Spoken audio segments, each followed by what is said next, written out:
आज 26 जून 2021 छत्रपति राजर्षि शाहू महाराज का जन्मदिन। भारत के सर्वोत्कृष्ट प्रशासनिक और राजनीतिक क्षेत्र में जिनका आज़ाद भारत के पूर्व नई क्रांति लाए, ऐसे छत्रपति शाहू महाराज को अभिवादन करते हुए आज के दिन में ही उनके प्रशासन और शासन की दखल लेते हुए बलिराजा पार्टी का 7वां वर्धापन दिन, इस मौके पे हम दिन पर आपका हम बड़े तहे दिल से आपका स्वागत करते हैं, अभिनंदन करते हैं और स्वागत करते हैं। बलिराजा पार्टी स्थापना करने का मुख्य उद्देश्य यही था कि जब जब भारत का विकास हुआ तब तब भारत में किसानों की जीडीपी जब ज़्यादा रही, उसी समय में भारत की जीडीपी ज़्यादा रही है।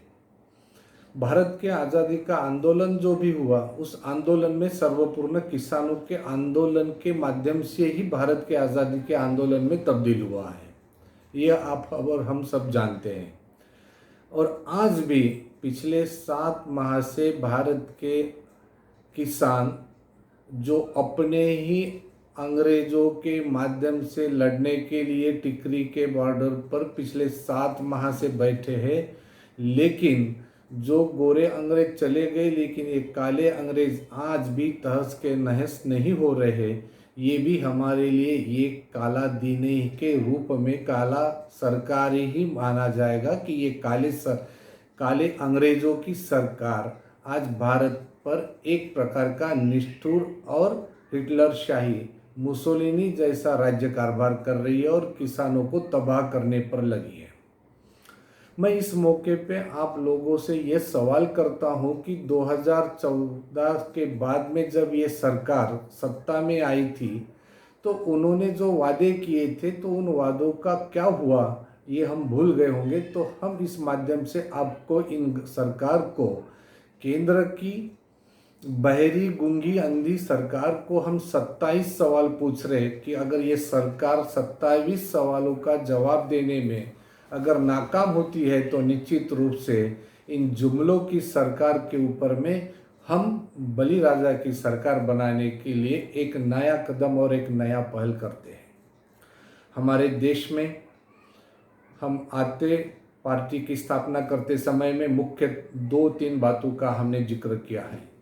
जय जवान, जय किसान, जय संविधान। जब तक हमारे किसानों को इस देश में बड़े पैमाने पर शांति और सुजलाम और सुफलाम की आय दुगना नहीं होगी, तब तक भारत स्वस्थ देश बनने के लिए कारगर साबित नहीं हो सकता।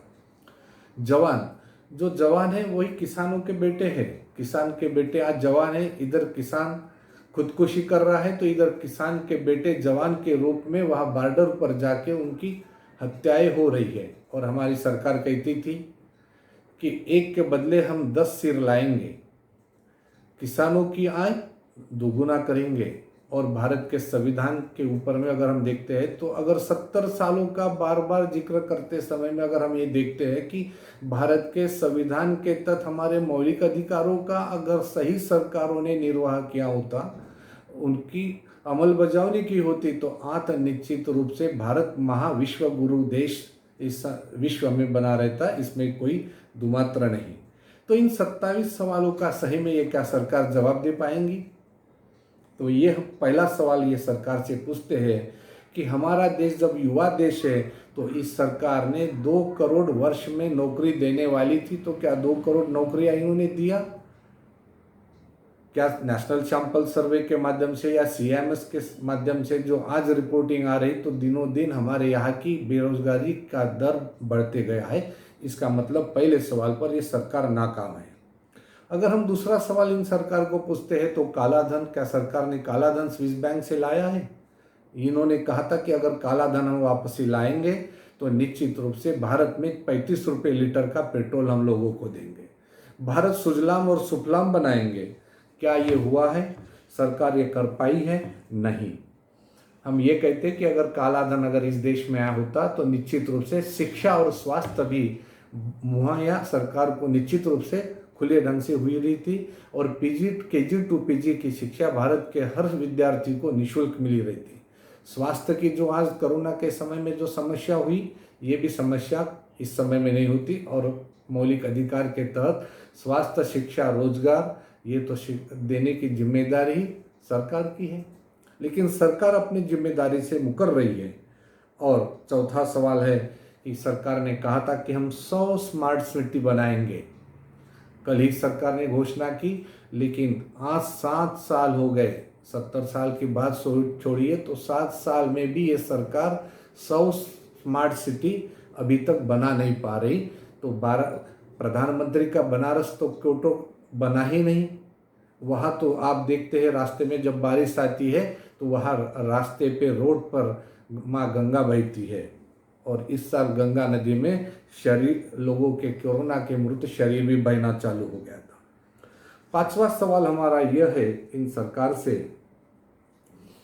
कि प्रधानमंत्री ने कहा था कि 80% गोरक्षक का जो मूल आधार है यह है क्रिमिनल बैकग्राउंड से आए हुए हैं। इस देश में हिंदू और मुसलमान का गाय के माध्यम से जो ये तबाह बना है, क्या इन गोरक्षकों के माध्यम से हिंदू और मुस्लिम के बीच में हम दंगा कम करने में कामयाब हो गए हैं?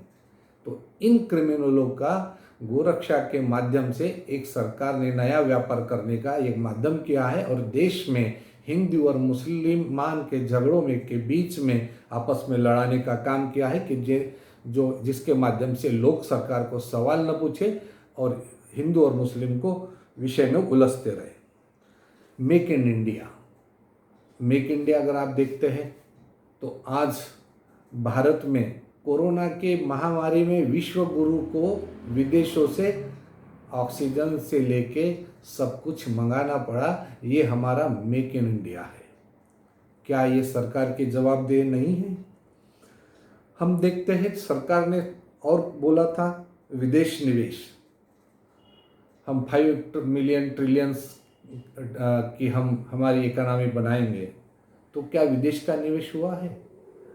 कई ऐसी कामकाजी कंपनियां हैं वो निवेश दिखाने का प्रयास कर रहे हैं, लेकिन आज की स्थिति में अगर आप देखेंगे तो हमारे देश में कई विदेशी दौरे होने के बाद में विदेशी निवेश जहां का वहाँ है। विदेशी निवेश की स्थिति आज अगर हम देखें तो दिनों दिन कम होते जा रही है।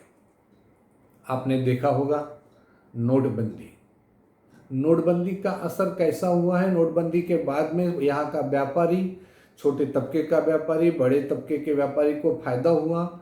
सामान्य जनता, किसान, मजदूर, बेरोजगार, रोजगार, महिला, इन पूरी भारत की अर्थव्यवस्था को तबाह कर दिया गया है। और इन्होंने कहा था कि नोटबंदी के माध्यम से काला धन नष्ट होगा, दहशतवाद कम होगा, लेकिन आज भी नकली नोट छपाए जा रहे। दहशतवाद खत्म होने का कोई नाम नहीं है।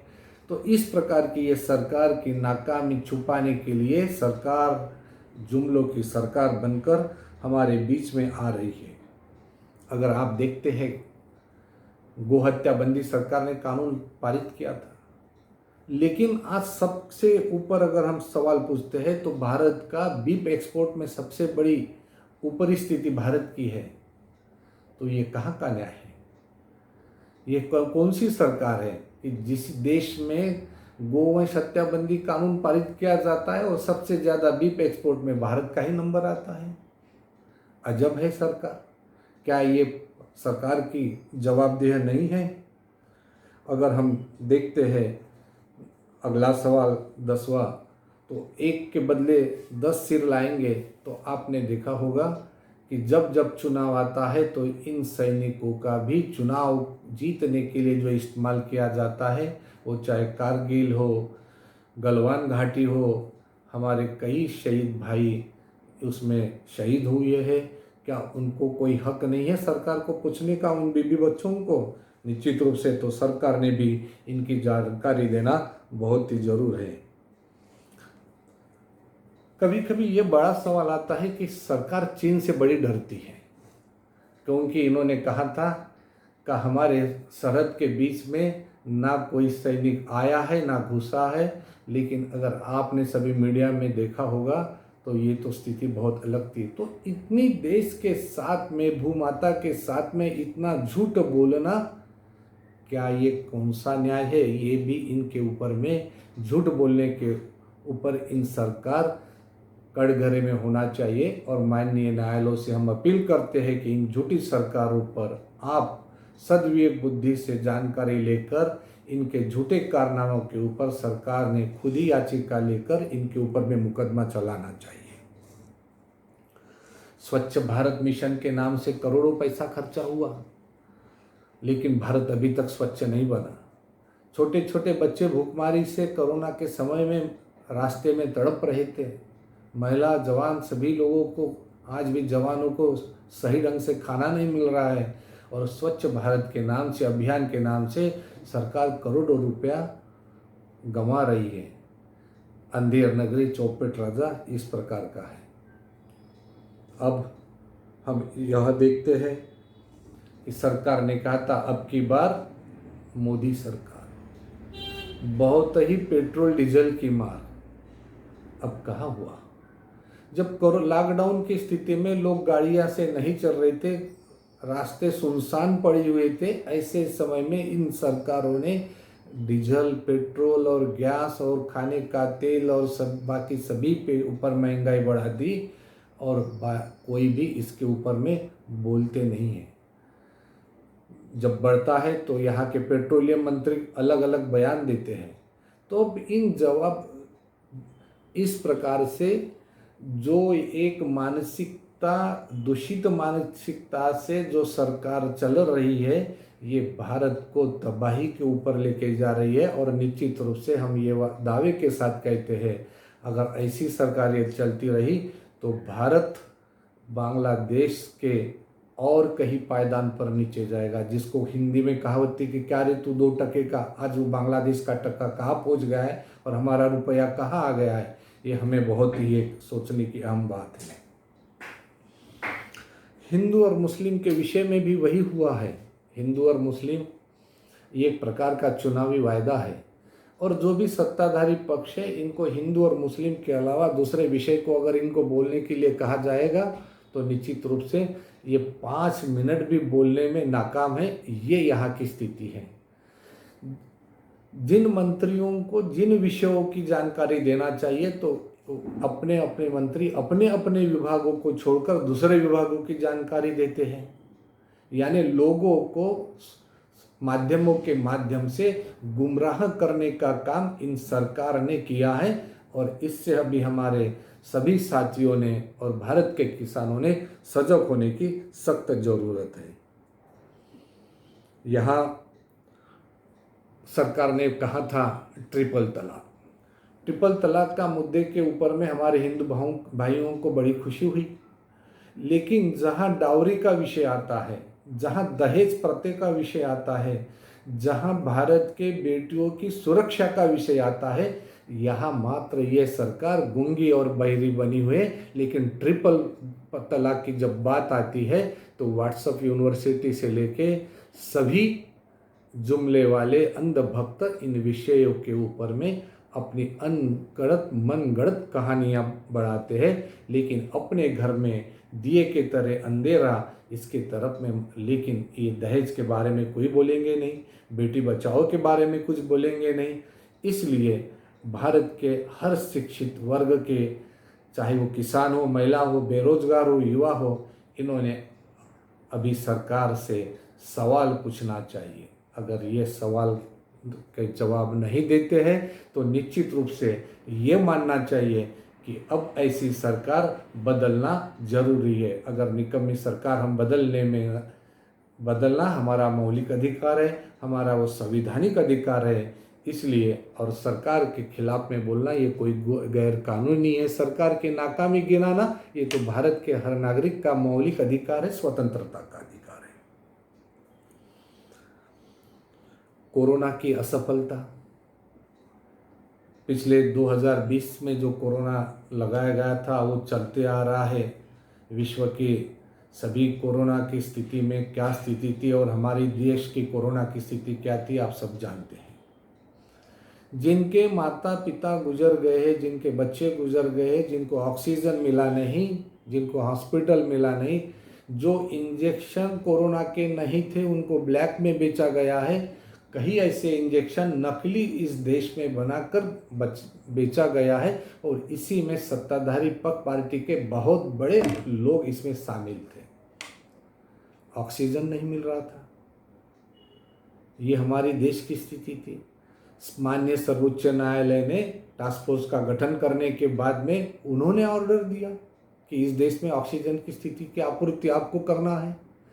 इस देश की स्थिति को अगर हर बात में माननीय न्यायालयों को हस्तक्षेप करके अगर चलाना है तो ये देश में सरकार रखने का अधिकारी क्या है? ऐसी सरकार को तुरंत राष्ट्रपति जी ने अपने विशेष अधिकार से बर्खास्त कर देना चाहिए, क्योंकि हमारे राष्ट्रपति जी ये भी एक अधिवक्ता रह चुके और कायदे के अच्छे जानकार हैं। इसलिए कोरोना के ऊपर में माननीय न्यायालय ने, सर्वोच्च न्यायालय ने आज जो भारत के नागरिकों को निःशुल्क लस देने का जो एक वादा सरकार को देने के लिए बंधन डाला, इसलिए भारत के हर एक नागरिक ने माननीय सर्वोच्च न्यायालय का अभिनंदन करना चाहिए, शुक्रगुजार रहना चाहिए और इन सरकारों का निषेध होना चाहिए। सरकार ने कहा था कि हम भारत के हर नागरिक के खाते में 15 लाख रुपए डालेंगे। वो 2014 का जुमला आज 2021 तक आपके समक्ष रखा गया है और कोरोना के समय में यही सरकार ने बोला था कि जिन लोग जो कोरोना से जिनका मृत्यु हुआ है उनको हम सानुग्रह राशि 4 लाख रुपए उन पर प्रति मृत व्यक्ति को देंगे। लेकिन यही सरकार ने वो 15 लाख रुपए तो दिया ही नहीं, 4 लाख रुपए का ही बड़ा जुमला कर दिया और माननीय सर्वोच्च न्यायालय में एक हलफनामा दायर किया कि हम 4 लाख रुपया भी दे नहीं सकते। लेकिन इन्होंने कारपोरेट घराने का 3 लाख करोड़ रुपए का कर्जा राइट अप कर दिया और हमारी ही जनता से आया हुआ टैक्स के रूप में, कर के रूप में ये जो पैसा है इन्होंने एक प्रकार की सौगात बांटने के लिए इनको अधिकार दे दिया गया है। लेकिन हमारे सामान्य लोगों को 4 लाख रुपए भी मुआवजा देने के लिए इन सरकार के पास में कोई पैसा नहीं है। अजब सरकार है। दूसरी, जिन पीएम केयर फंड से भारत की सरकार के माध्यम से इन्होंने राम मंदिर का भूमि पूजन किया, भारत के सभी सर्वोच्च न्यायालयों ने आए वो सभी ने इसका स्वागत किया। स्वागत करने के बाद में वहाँ भूमि पूजन हुआ और मंदिर बनाने का जो कार्य किया, इन मंदिर के फंड में भी बड़े कारनामे और बड़े घपले आ रहे हैं, यानी ये भी जनता का पैसा। अगर मान लो इस प्रकार का पैसे का अगर दुरुपयोग होता है तो यही पैसा अगर कोरोना के महामारी में, विश्व के महामारी में जनता के युवा बेरोजगारों के लिए, किसानों के लिए, महिलाओं के लिए अगर यही उद्योग के ऊपर में, निःशुल्क शिक्षा के ऊपर अगर यही पैसा खर्चा किया हो रहा था तो निश्चित रूप से भारत विश्व गुरु और महागुरु बना होता। लेकिन इनको ये कोई करना नहीं है। इन 7 वर्षों की ये सरकार में आप अगर देखे होंगे तो क्या इस देश की महिलाओं की स्थिति बनी है आप जानते हैं। 2 साल में कश्मीर में 5 अगस्त को 2 साल पहले कश्मीर में 370 कलम इन सरकार ने हटाया था और उन्होंने कहा था कि कश्मीर के लोगों को हम रोजगार देंगे, कश्मीर को सुजलाम और सुफलाम बनाएंगे, कश्मीर एक प्रकार का भारत का स्वर्ग बनाएंगे। लेकिन इन्होंने 370 हटाकर आज भी अगर आप कश्मीर की स्थिति देखेंगे तो ना हिंदू का वहाँ पुनरागमन हुआ, ना हिंदू वापसी आया, वहाँ का रोजगार चला गया, वहाँ की इंटरनेट सुविधा बंद कर दिया, वहाँ का जीने का अधिकार बंद कर दिया और माननीय सर्वोच्च न्यायालय ने करने के बाद में भी वहाँ इंटरनेट सुविधा नहीं दिया। आप बताइए कि ये सरकार कहाँ है? जहाँ इन लोगों ने, वहाँ के लोगों ने, वहाँ के नेताओं ने जब विरोध किया तो इन्होंने ही उनको गुप्तकार संगठन कहा और वही गुप्तकार संगठन को माननीय पीएमओ ने और इस सरकार ने, नाकाम सरकार ने अपने पास में बुलाकर बैठक लिया और दिल्ली दिल से दूर नहीं बहुत नज़दीकी है ऐसा कह के लोगों को इन्होंने गुमराह करने का प्रयास किया। क्या वो भारत के नागरिक नहीं हैं? उनको जीने का अधिकार नहीं है? वहाँ के किसानों की सेब की फसल क्या हो गई आप जानते होंगे, और कई किसान वहाँ इन सरकार की नाकामी की वजह से खुदकुशी किए, वहाँ बेरोजगारों ने खुदकुशी किया, और वहाँ की स्थिति आज भी भयानक है कि वहाँ आज भी दहशतवाद कहीं समाप्त हुआ नहीं। जो सरकार ने जिस ढंग से वादा करके किया था वह आज भी वो कुछ हुआ नहीं। अगर आप देखते हैं, किसान की आय दोगुना करने की बात सरकार ने कहा था, वो भी हुआ नहीं। ऐसे कुल 27 सवाल हमने पूछने का सरकार को प्रयास किया, और हम ये कहते हैं कि ये सरकार ने इन 27 सवालों का अगर जवाब देंगे, मुझे आशा है कि ये सरकार 27 सवालों का जवाब कभी नहीं देंगी। जहाँ जहाँ 1 साल में 2 साल में बने हैं बड़े बड़े पुलों का ढह जाना, ये भ्रष्टाचार का सबसे बड़ा कारनामा माना जाएगा। 2 साल में बनाते बनाते पुल ढह रहे हैं, कितना बड़ा भ्रष्टाचार होगा आप अंदाज़ा लगाइए। और किसानों को किस ढंग से इन्होंने घुमा लिया वो आप भी जानते हैं। भारत की जनगणना का विषय सरकार ने बोला था, वो भी सर्वोच्च न्यायालय में हलफनामा जाहिर कर दिया। आज देश में अलग अलग सभी समाज के लोगों को आरक्षण की मांग उठी है। वो आरक्षण की मांग उठाते समय में सर्वोच्च न्यायालय जो फंडामेंटल राइट्स के माध्यम से मौलिक अधिकार है 340, 341, 342 के माध्यम से जो मागास वर्ग आयोग का गठन होता है, उसका जब तक सामाजिक शैक्षणिक उनका विकास के दायरे में वो नहीं है तब तक उनको आरक्षण देने की बात होती नहीं।